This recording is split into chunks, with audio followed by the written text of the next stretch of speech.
We're back, brothers and sisters. We're here. We're live. We're in the House of Justice, 106 West 145th Street, coming to you on WLIB, 1190 AM.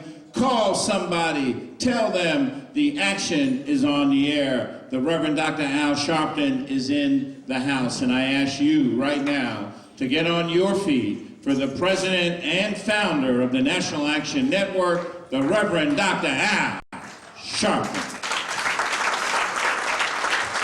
No justice, no peace.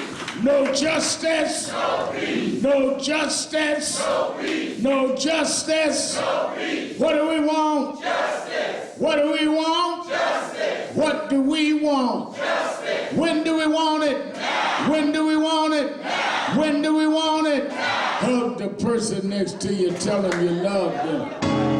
Ain't gonna let nobody turn me around, turn me around, turn me around. Ain't gonna let nobody turn me around. I'm gonna keep on walking, keep on talking, marching up to freedom land. Ain't gonna let nobody turn me around, turn me around, turn me around. Ain't gonna let nobody turn me around. I'm gonna keep on walking, keep on talking, marching up to freedom land.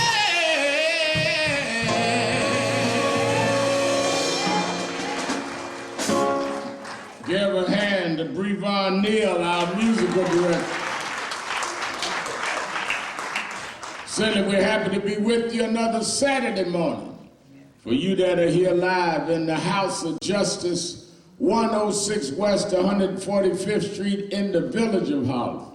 And for you that are listening live on 1190 WLIB AM in New York, we're happy to be with you another Saturday where the action is. And I'm glad Brevon sung that song. That was one of my favorite songs in the freedom movement when I was a kid. Ain't gonna let nobody turn me around. This has always been a movement based on determination and perseverance. And in times like these, if you don't have that, you will not do what is needed and what is required to be done. Also give a hand to our presider, Attorney Michael Hardy.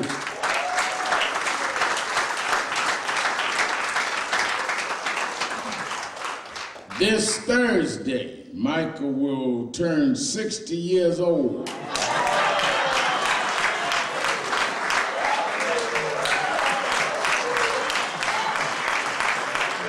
I waited 8 months to announce that. He told everybody he could think of when I turned 60 in October. So I'll be up all night Wednesday emailing everybody. In fact, I want everybody in the House of Justice shake hands with the person next to you and say, Michael gonna be 60 on Thursday.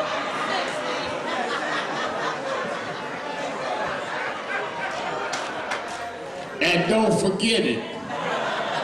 Everybody in the barber shop, y'all talk. Call the ladies in the beauty parlor. Say that Michael gonna be 60 this Thursday. We are proud. Nobody has served harder and stronger. No lawyer has been more diligent and consistent down through the years. And I've not had a better friend and brother, friend than Michael Hart.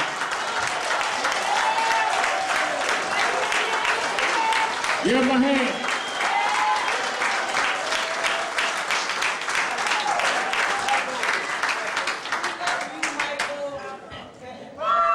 And even though he and I are getting older, we've been through the road together. And Michael's like an old car. If we can crank him up, he can still get a lot of mileage out. Sometimes we gotta change the starter, but we can crank him up after.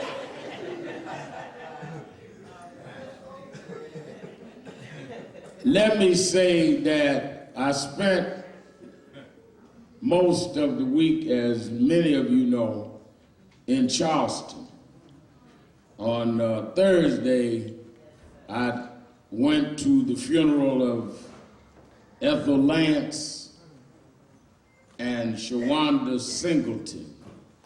Two funerals, those were the first two funerals of the 9 victims. And I spoke at Shawanda's funeral and attended yesterday the funeral of Reverend Clemente Pinkley, who we knew and who, on my last visit there just 2 months ago, stood with us on the case of Walter Scott. And the president made a great eulogy yesterday. I told him in the back after that, I thought it was one of his best, if not his best, speeches.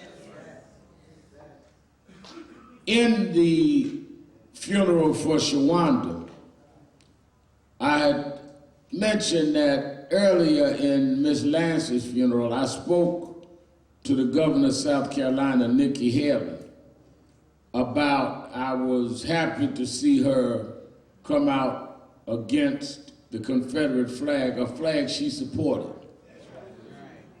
And I talked by phone to State Senator Paul Thurman, a flag he had supported, who has now come out against.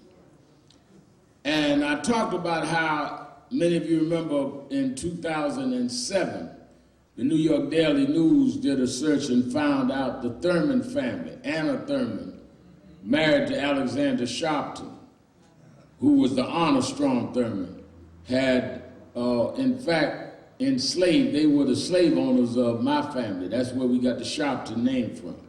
My great-grandfather was Coleman Sharpton, owned by them. And I've lived now to see me deal with Strom Thurman's son on this flag.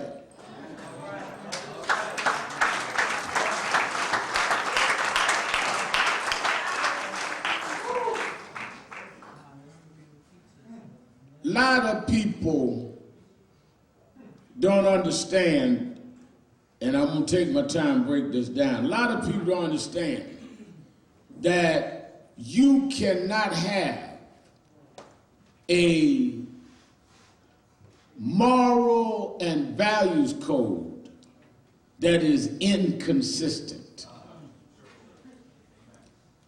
To say that the flag, or to say that the names of the Confederates are just Southern heritage is an insult and an offense to everybody. First of all, the Confederacy was a treasonous movement.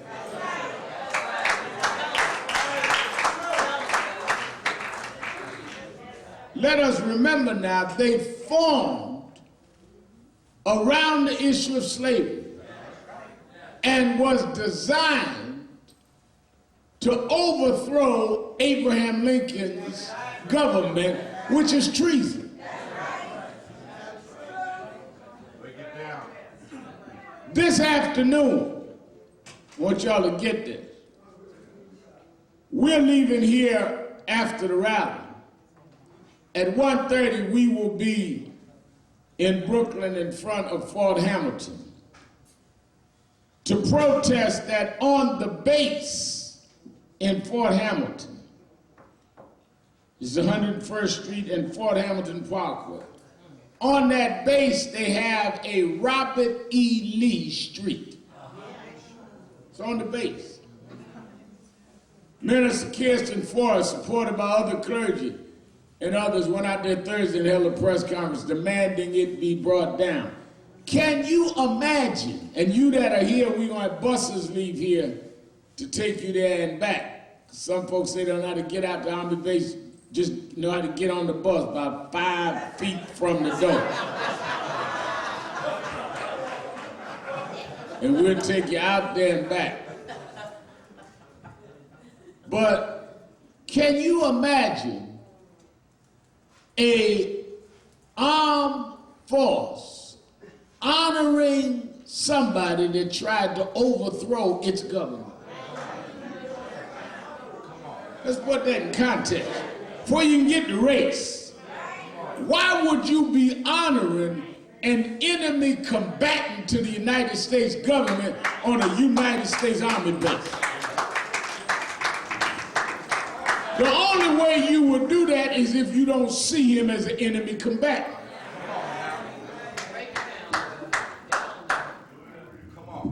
Now, they used to have another civil rights song, Revon, called "Which Side Are You On?"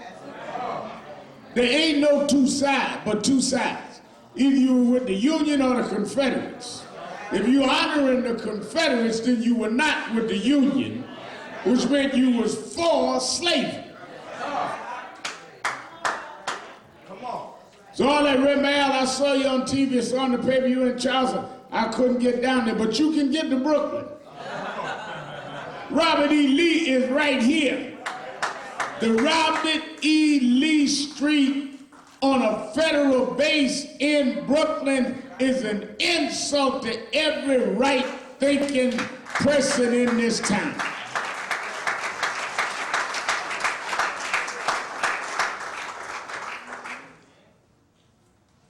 No other community or nation would tolerate that.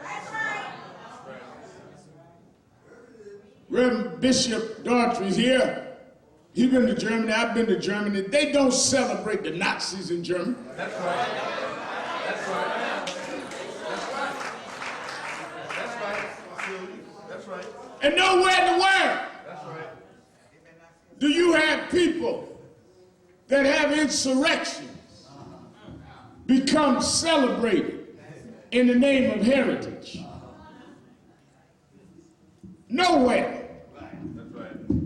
And I think that unless we understand that, because I hear a lot of confusion about this issue. Now, I told Governor Haley and Thurman and the rest of them down there, and our chapter convened a lot of the marching you saw. Reverend Elder Johnson, head of our chapter, and Reverend Rivers, who heads our religious affairs. And I told them, I said, now the flag is just the beginning, ain't the end. I don't want to just see a flag go down and we not deal with voting rights and the criminal justice system and all other things. I was the one marching down there about Walter Scott when Reverend Pinkley was with us. I'm not putting that on the back burner.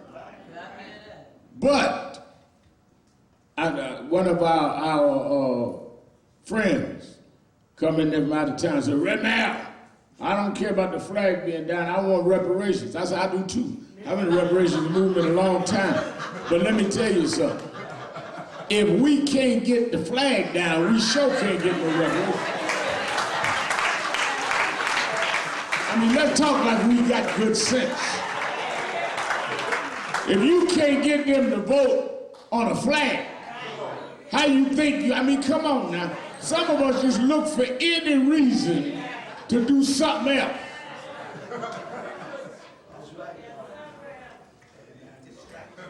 So you think they're gonna do more if you can't get that? Let's test them on this and say this is only the beginning. So I want everybody on the sound of my voice, if you can't get here to get on the bus will leave here at 12 o'clock. Today, like right now, like noon.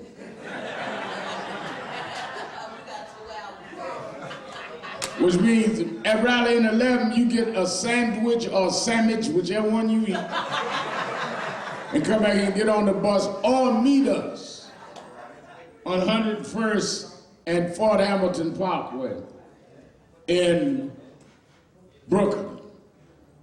There is also a mural in Albany with a Confederate flag. Now some say it's just redoing a scene of a battle. Some say it's innocent. Well, I don't know I ain't heard of no battles that was in New York. So I want to know what it is. I want an explanation or removal. It's just that simple.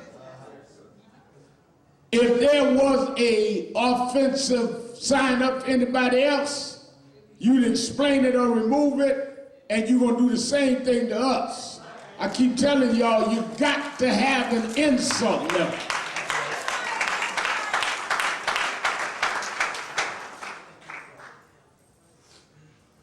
Why is the flag significant? Well, one, because of it stood for, they split this country. They divided the country, and people died for the right to keep us enslaved. Let's be real clear what the Civil War was about. As I stood there in Charleston and looked down where that slave market was, that was my people. They stood on them blocks and sold us like we were a pound of cheese. And then you went to war to defend your right to do that, and you created a flag to symbolize that. And you think you're gonna put that flag in my face and hang it in public places that I have to pay taxes to subsidize? I will not subsidize how you have a flag to fight, to enslave, and lynch my forefathers.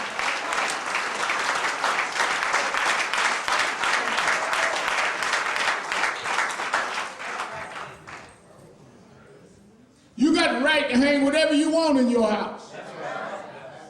But an army base, we pay for that. State capitol, we pay for that. You're not gonna do that. That's right. And then you get some guys out there, well, it don't bother me. Then fine, don't bother you, it bothers me. And I'm gonna bother y'all till you do something about it.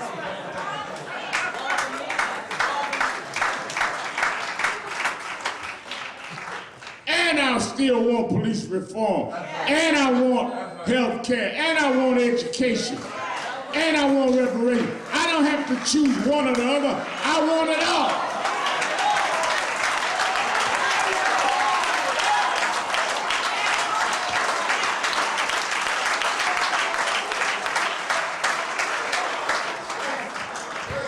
What kind of self-effacing person are you? Is somebody gonna give you your choice of your rights? Well, do you want this right and that right and that? I want them all. Otherwise, it ain't right. So I got you up there selecting what right is more important. Right is right. What are you talking about? Well, if you want Medicaid, you gotta let me keep the flag. You must be crazy to even engage in that kind of discussion. So I want us all head out there. Now, let me also get into this whole move down in Charleston. I heard some people talking about various views that I want to address. Y'all know I come home and get everything off my chest on Saturday morning.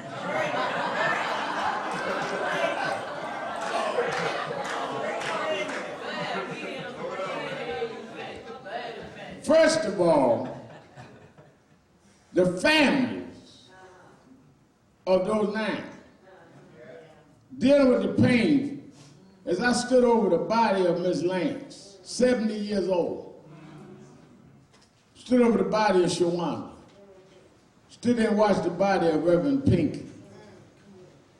To stand there, and these people now did not die in a crack house.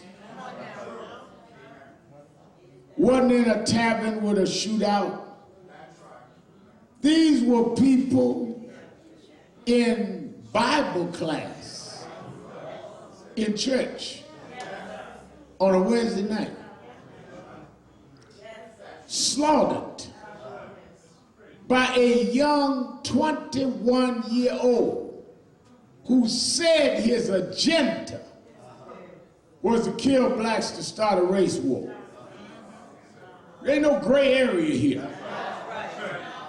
Ain't no guessing, ain't no deducting, ain't no figuring out. This is what he said.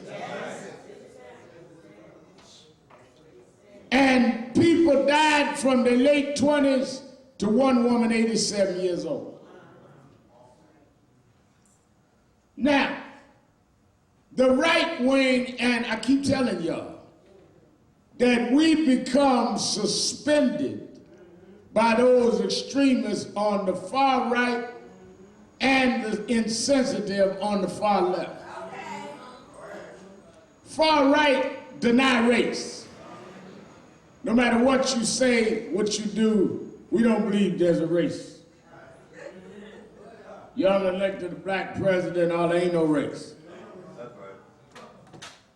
That's the far right. Far left, we'll fight for freedom if you do it the way we tell you when we tell you.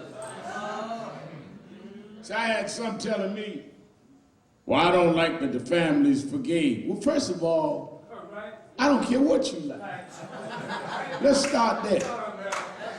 You ain't lost nothing, nobody from nowhere. You gonna show up in the middle of somebody grieving and tell them how to grieve? Who do you think you are? We ain't looking for better slave masters, we looking for freedom.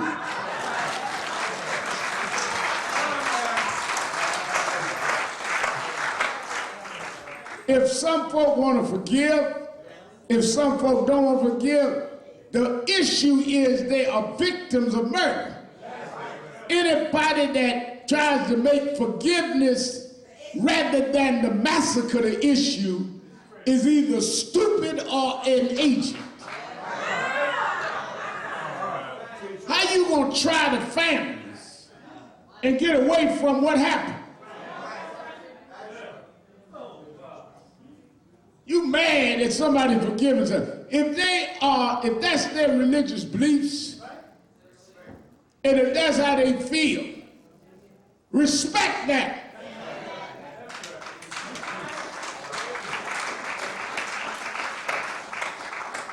Well, I don't believe in forgiveness. I do. I believe in forgiveness. I forgave the guy who stabbed me. I also fought for justice. I marched for the week was out. You don't forgive, fine.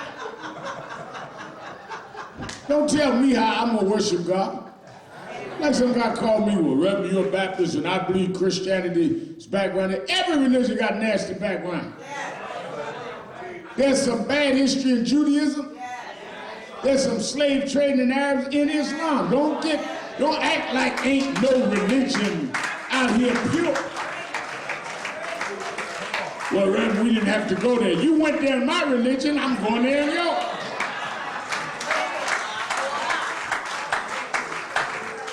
Don't start down the road you don't want to travel. I believe in nonviolence, but ain't no punk up in here.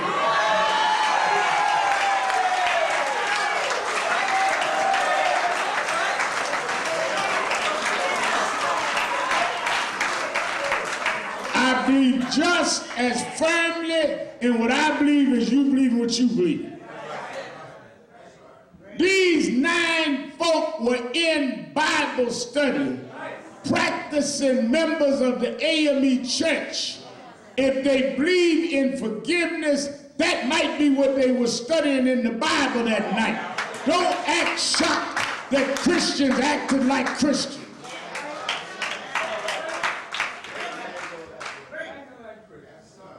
The issue is the massacre and the desire to start a race war. That's the issue. So the moral and value part of it was the forgiveness. The strategic part that I liked is that if he wanted a race war, they turned the mood around to where that's the last thing he got. What he got was blacks and whites standing together in South Carolina saying, take down the flag of hate. He got the opposite of what he wanted.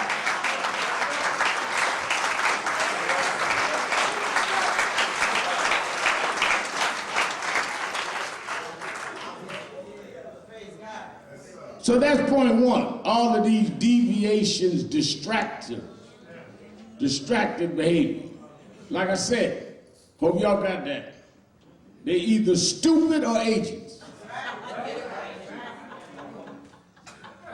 Yeah, that's right.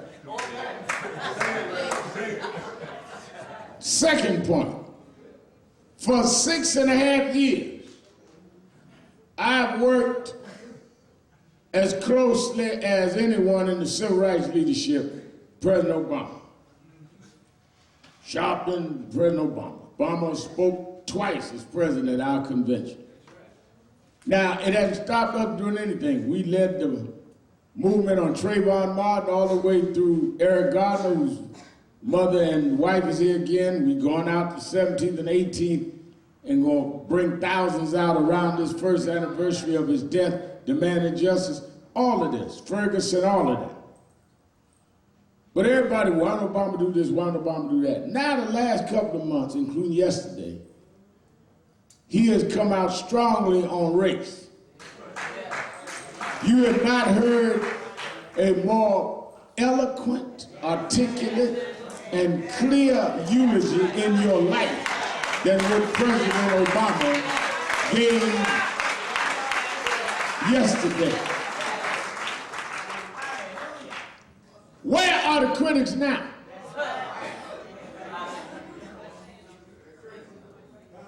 Maybe I believed that, like Dr. King tried to work with Johnson and Kennedy, and Reverend Jackson tried to work on Clinton, maybe I tried to work with Obama because I come out of a civil rights tradition where we confront and try to have conversation at the same time. That's the tradition I come out. I didn't come out of your tradition.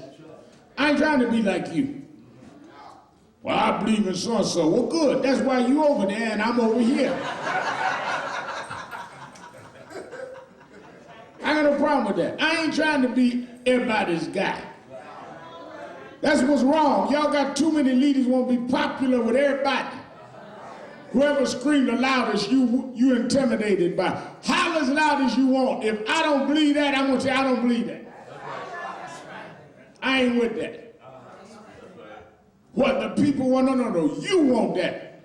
You don't speak for all people, I don't speak for all people. So you get your people rallied, I'll get mine. And where we can join, we will. Where we won't, let's try to stay out each other's way. I was yesterday proud of the President of the United States of this country.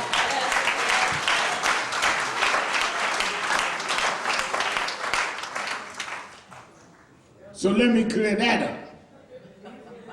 Come tell you, some folk gonna just find a way to find a fault with anything.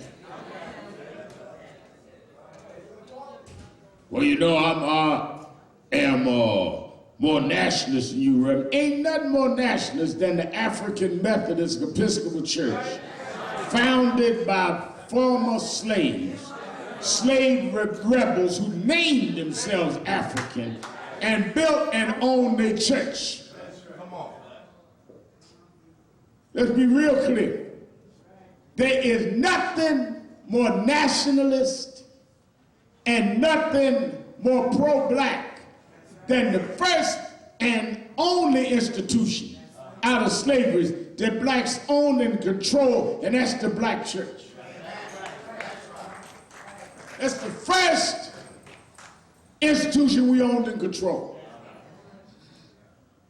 So anybody come that is anti-black church, which a lot of the far left is against our self-determination. That's right.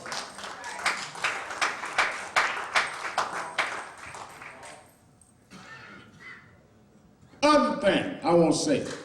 Some of y'all ain't gonna clap, but it don't matter.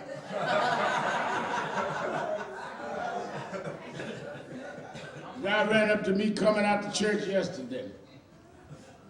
Coming out the arena yesterday. Reverend, what you think about the Supreme Court ruling on same-sex marriage? I said, people had the right, consenting adults, to do whatever consenting adults want to do. Well, you're a minister. I know what I am. Well, how can you support that? As a minister, I can live my life the way I want.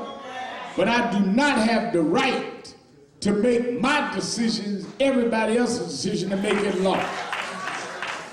This is not about my religious views or yours. This is about people's legal rights. Well, marriage is sacred and religion. Marriage can be sacred. But you go down to the city hall and get married. You go to Justice Peace and get married. And it's not sacred. You can choose a sacred ceremony or you can choose a secular ceremony. And if you don't believe that, when you get a divorce, you don't go to the pastor to decide on your alimony and child support.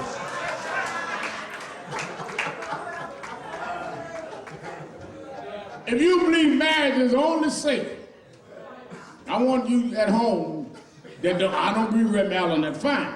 You don't believe that marriage is only sacred, then when you and your husband break up, you go to the bishop and say, hallelujah, thank you, Jesus. How much child support should he give me and alimony? And then I will know you believe what you say.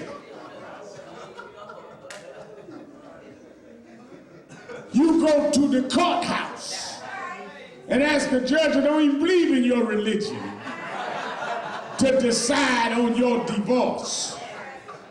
So they can go to that same courthouse and get married and you stay out their business.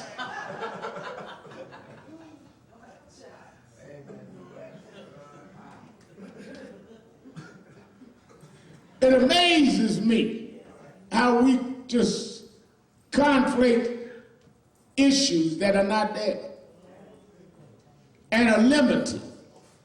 Well, now y'all done went from policing to child support. No, we ain't went nowhere. It's the same issue to me. We're fighting the Scott case in Charleston as we standing up with these 9. As we standing up organizing on July 18th for the big march for Eric Gardner. As we continue to fight with our young people on Occupy the Corner, with Sister Sekou and Ashley in the huddle, 9 o'clock every Saturday night. We are an organization, a civil rights organization that does multi-faceted movement at the same time. That's why we have an organization. You know something interesting on that organization piece? Isn't it interesting that we are one of the few, if not only, that was involved and remain involved from Staten Island to Ferguson to Baltimore to Charleston twice and back into all these issues of voting and all. Whereas with everybody else to talk about we the new thing, they only involved in one town, their town. Every city you go got some new folk, I'm the new whatever. I met one guy in Charleston the other night. Well, now, yeah, I'm the new Al Sharpton. I said, well, I'm the old one. Have a seat. Only difference is I've been Al Sharpton a lot longer than you've been. If it took 9 folk getting killed for you to become an activist, you late. And you need to be taking notes. Because if more of us had been involved, we could have seen things coming. Another guy reminding all that protest and marching. The Lord touched me and all I'm waiting for is to go to heaven and da. I said, well, I believe in the Lord, I preach the Lord, and I want to go to heaven. But you got to do work down here. No, but I see with a different eye. I got this, that, and other. What did you see that these 9 people was gonna get killed? Did you miss that? Hello? Distractions. We were enslaved for economic reasons. I want y'all to follow me now. Anybody can build an empire if they can produce without having to pay wages. Slavery is not just a social model.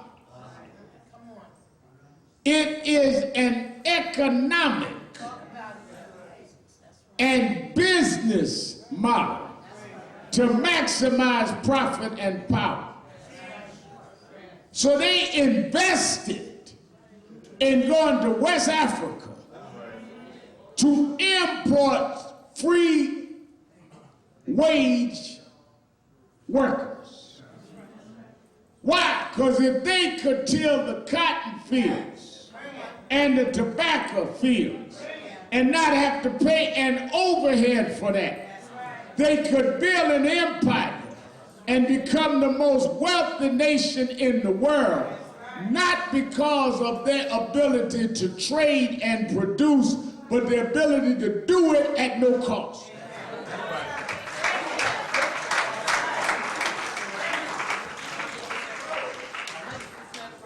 Now, they used to justify. How do you explain to your children how we're working these people night and day and not paying them? To justify it, they preached and perfected the ideology of white supremacy. You can't go to bed at night and feel content knowing you've robbed people of their life unless you tell yourself, well, they're less than you. Dig the savagery that was used. Didn't pay them. Then went first step further, took their names. So you no longer got a name or family. I got to break y'all up, because if y'all are together, y'all can't be trusted. So your name is no longer Abdul, or your name is no longer whatever it is from West Africa. Your name is Jefferson or Washington or Smith, after me. I'm your owner. You're named after me. And I'm going to break up your family, send your wife to one state, your daughter to another state. And in fact, you have no rights that I'm bound to respect. If I feel like sleeping with your wife, ain't nothing you can do about it, nobody you can call. The only way you could live with yourself, practicing that kind of barbarism, is to tell yourself they're not really human. I'm not doing this to human beings. That's where white supremacy comes from, to justify savage behavior.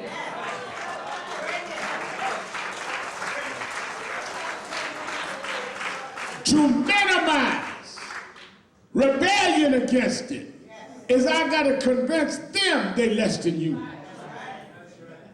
First part, I got to believe it. Second part, I got to have them accept that they are inferior. That's why I spend a lot of time here on Saturday morning trying to tell y'all what we believe and don't back up to nobody black or white. That's why I try to instill in our young folks, including my daughters, don't be buying no wolf tickets. Because the first thing is not only trying to act like who's bad, is don't have anyone make you have a complex about who you are and what you believe. That's how we became slaves.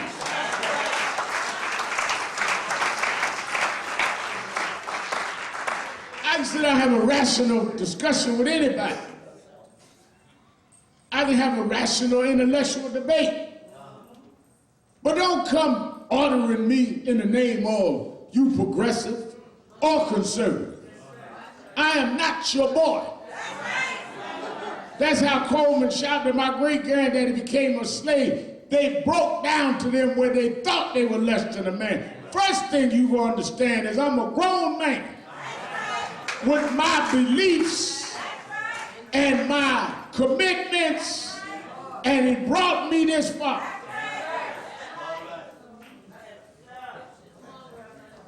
What you believe is wrong and all that. Well, I'm 60 years old, I'm twice your age. It's worked for me.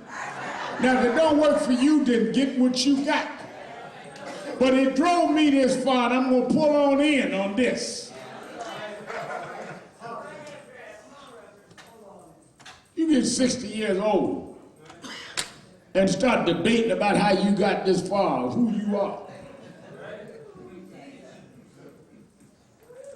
Remember, Dr. 84 years old, he know how he got there. Michael getting ready to hit the big 60. He know how he got there. There ain't no guessing.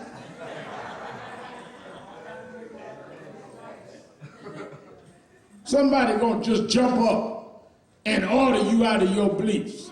Then you didn't believe it. So in this slaveocracy, in this economic setup, the rebellion of those that did not believe they were inferior were the same ones that founded the black church. That's right.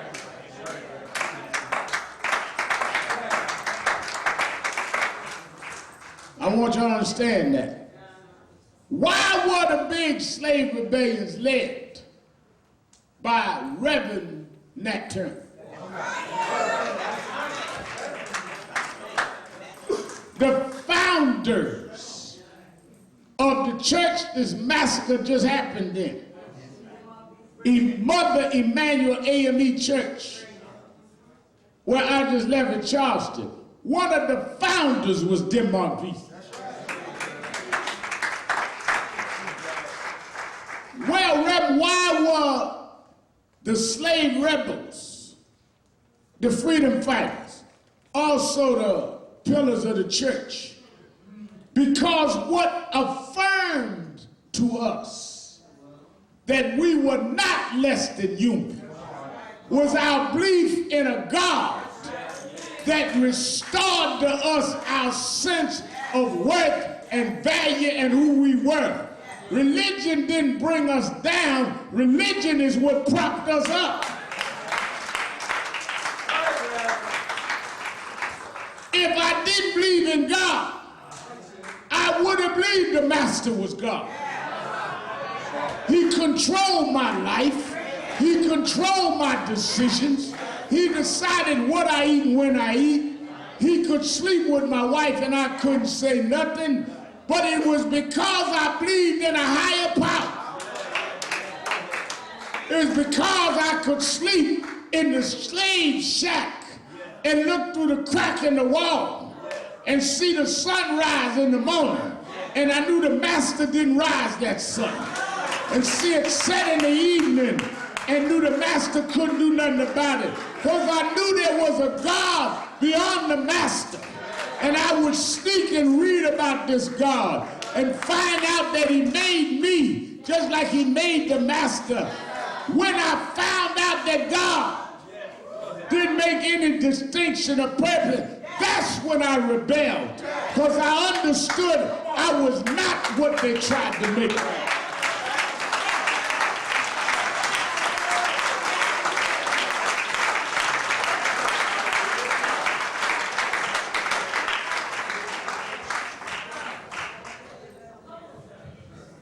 My religion fired up my rebellion.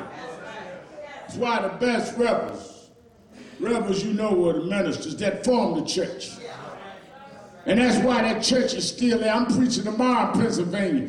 Church 175 years old. The oldest institutions in black America. Black church. Because we built it. When we rediscovered who we were. We built it when our divinity connected with our mortality. And you running around here because somebody done told you to leave what your grandmama had. We didn't have nothing else but the black church. But now you done went up in these schools and sat up in these Ivy League palaces and they done talked you out of who you are. They tried to convince you that Grandma was ignorant. Grandma knew who she was. Grandma made a way out of no way. I'm not not looking down on Grandma. She brought me to where I am.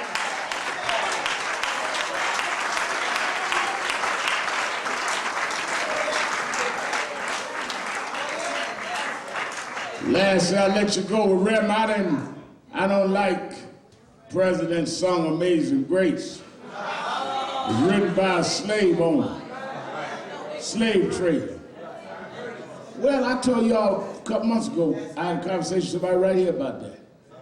The slave trader named the song. He didn't write the song. Song came from when he went to West Africa to capture some West African slaves. As he was coming back with his load, they were chained and shackled, legs to each other, arms to each other. Couldn't use the bathroom, had to sit there, and their body functions happened to sit right there. If they died, they were attached to each other. But there was this melody they kept humming all the way across the torturous ocean. This melody. Why? Because this melody gave them their spirit of determination. Something about a melody that'll make you just keep going through. Some of y'all know how you hum a little hymn and it gives you strength. Well, they were humming this melody. Little did he know it, on halfway across the journey, he ran into a storm. And the storm rocked the ship and tore it to parts, tore it to pieces. And he said, go get the slave, unshackle them. We got to balance this ship. And as they did, some of the slaves said, let's kill him. The others said, no, don't kill him. We out here too far. And they kept humming that tune. And as they finally got through the storm and calmed down and the slaves were back in their slave quarters, he couldn't get out of his head this melody that these slaves were humming. Why? Because there must be something powerful beyond my power that could make people hum through the dangers of a storm, that make people hum through them being broke down and shackled and chained, yet we can't break their spirit. How do you take people and shackle them and they look at you and hum anyhow? There's something these folk got that my money can't buy, that my power can't legislate. I don't understand that they should be broken and suicidal and they should be traumatized. They must have something I don't got. They got grace. In fact, they got amazing grace. This ain't my authoring it, it's my observing it that's brought them safe this far through many dangers. Y'all ain't been out in no stormy seas, but through many dangers, storms and fear. I had already come.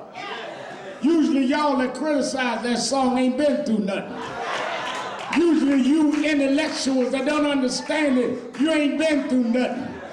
But through many dangers, toils and snares, I ain't talking about Dorothy, I have already come. I know it wasn't your philosopher. I know it wasn't your theologian. It was grace. It was grace. I don't care who named it. It was grace that brought me safe this far. And grace will lead me on. Grace brought me this far. Grace sustained me this far. Grace fed me when I was hungry. Grace brought me from the outhouse to the White House. Grace brought a black president a mile from the slave market to stand up in Charleston and say, amazing grace, how sweet the sound that saved a wretch like me. I once was lost, but now look at me, I'm found blind, but now I see. Everybody say, everybody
the doors of the movement.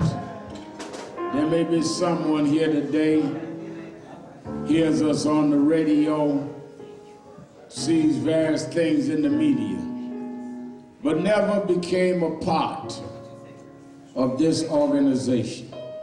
We have various committees, work in various fields, and you ought to be a real part of our family and help as we try to do what is right and just to make a fair and open society. If you're here today and never joined National Action Network, there's not a better day. As I speak today, there are 3 funerals going on back there in South Carolina. We're planning on Eric Garner's fight. We're still dealing with voting rights and other issues. You ought to be a part of a movement, not just a drive-by participant when you get mad. If you're here and want to join, just come down to me and let me sign you up. Just come down either side, right up to me. Everybody's singing. Everybody's singing. Everybody's singing.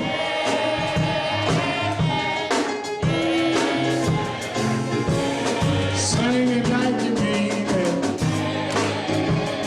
Singing like you mean it. Singing like you mean it. Hey, got to have justice. We want justice. We want justice. Hey, one last time, Lord. Everybody sing. Everybody singing. Yeah. All right. Thank you. All right. Glad for these 2 brothers.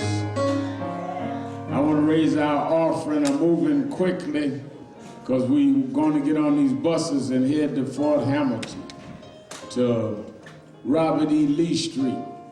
Kirsten Ford did a great job putting that up.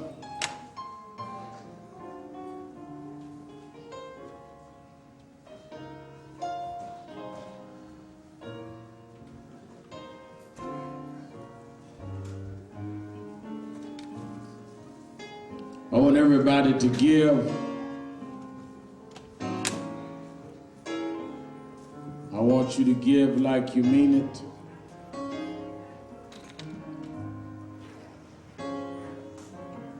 And then we're going to board these buses around 12 o'clock. I'll give you a chance to get you something to eat, but 12 noon, these buses rolling out of here. And it's almost 11 now, so we're going to raise our offering and give people time to get whatever they need. Some of y'all have to eat a certain time, keep your sugar right. Others got to eat a certain time with their medicine. Some of y'all just greedy.